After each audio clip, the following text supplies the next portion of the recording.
Hello mga chief, magandang gabi po sa ating lahat. Muli po tayong magbabahagi ng video. Ito po ang video na ating unang ibabahagi ay kaugnay ito sa impeachment pre-trial na pinangunahan din ni Congressman Jervel Doestro, kung saan ay ibinahagi nila ang mga preparation para sa gagawin na impeachment trial pa kay VP Sara Duterte.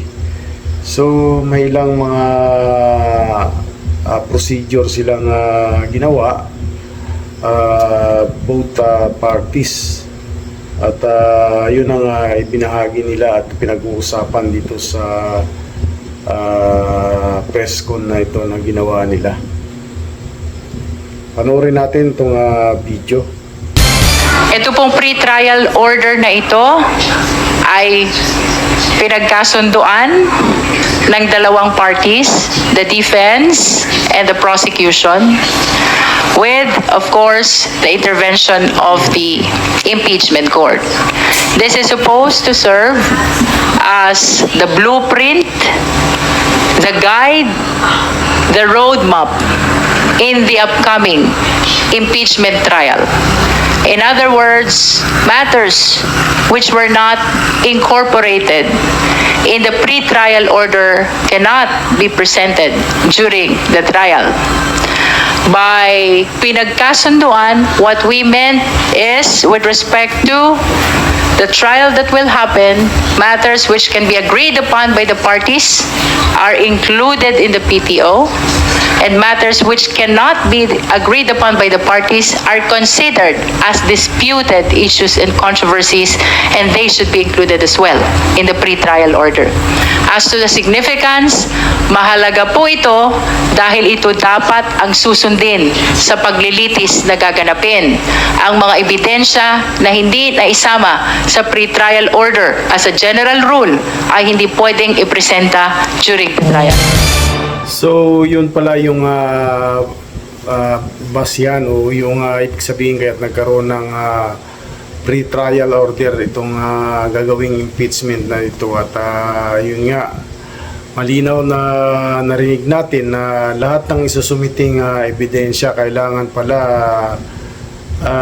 dumaan dito sa pre-trial order na ito, at kung hindi siya nakasama hindi siya i-recognize ng doon sa gagawin na yung aktong trial na talaga. Yun palang kaya mayroong ganito para talagang parang nakaprepare na lahat, at pagdating na lang dun sa court na talagang nakaprepare na lahat ang kanilang gagawin. Yun pala ang purpose kaya't nagkaroon ng ganitong pre-trial order.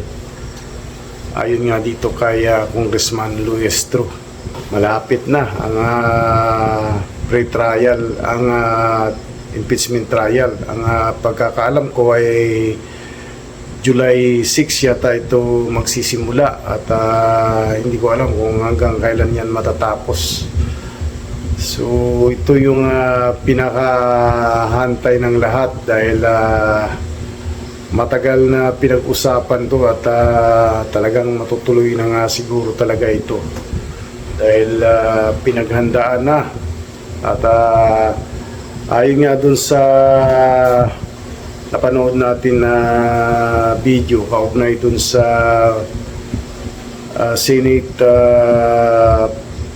yung pagkaroon ng Senate President na kung saan ay mukhang ang grupo pala ng Alan Cayetano ay mukhang inaakusahan na siyang magiging dahilan ng pagkakadelay ng impeachment trial, kaya nagpupumilit yung grupo ni na Sherwin Gatchalian dahil nga dito sa impeachment trial na gagawin, dahil pang isang strategy daw yun para ma-delay o hindi matuloy yung impeachment trial ni VP Sara. So ngayong nakuha na nila ng kabilang grupo, yung itong nakaupo ngayon na majority, kundi walang iba kundi itong grupo nga nila Erwin Tulfo na siyang tumatayong chairman ng Blue Ribbon Committee, at si Ito Soto yata yung pinaka pro tempore. So grabe, no? Meron pa ditong video tayong panoorin natin tong video ni Robin Padilla. Sana ay nagkaugnay pa rin ito sa impeachment trial. Ako po ay matahimik ngayon kung mapapansin ninyo kasi nag-aaral po tayo. Pinag-aaralan po natin ng rules of court kasi pareho naman yan eh. Hindi naman kami lalabas sa rules of court. So sir, sorry kahit Okay lang. lawyer po kayo, you think you're ready to be a senator judge po, kahit hindi kayo abogado, sir?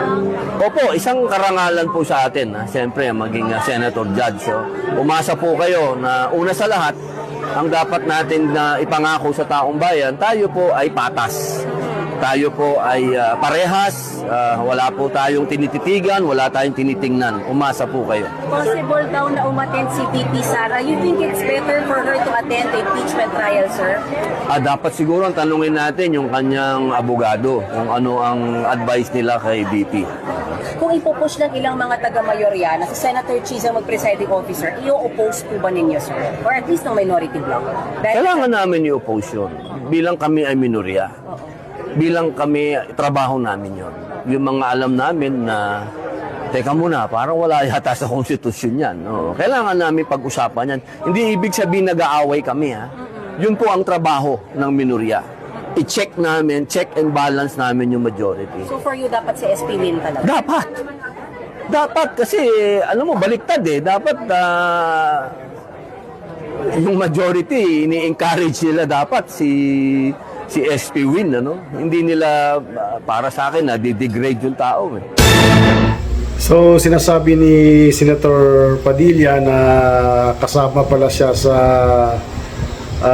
senator judges kasi akala ko dati nung nagkaroon kasi ng outtaking yung mga Senate judges, wala siya. Ang sabi kasi sa news na napanood natin noon na parang hindi yata, kung hindi ka yata nakasama sa outtaking ay parang hindi yata makakasama sa mga judges sa darating na impeachment trial. At yun nga, sinabi nga niya na nag-aaral na siya ngayon. Siyempre siguro pinag-aaralan nila yung mga